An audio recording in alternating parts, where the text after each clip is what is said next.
క్రీస్తునందు ప్రియ దేవుని బిడ్డలారా, మనమందరము కూడా 2024 సంవత్సరానికి ముగింపు పలికి నూతన సంవత్సరము అనగా 2025 సంవత్సరములోకి ప్రారంభిస్తూ ఉన్నాం.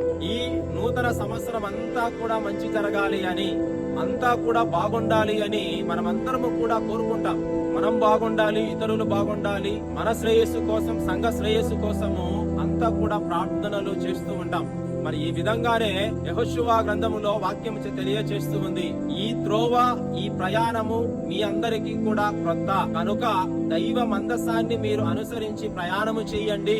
అలా ప్రయాణం చేస్తే తప్పకుండా మీరు చేరవలసినటువంటి గమ్యస్థానాన్ని మీరు చేరుకుంటారని చెబుతూ ఉన్నారు. మరి అదే విధంగానే ఈ నూతన సంవత్సరములో దేవుడు మనకు తోడుగా ఉండాలి అని, ఆ దేవుడు తోడుంటే తప్పకుండా మనమందరము కూడా మంచి మార్గంలో ప్రయాణిస్తాం.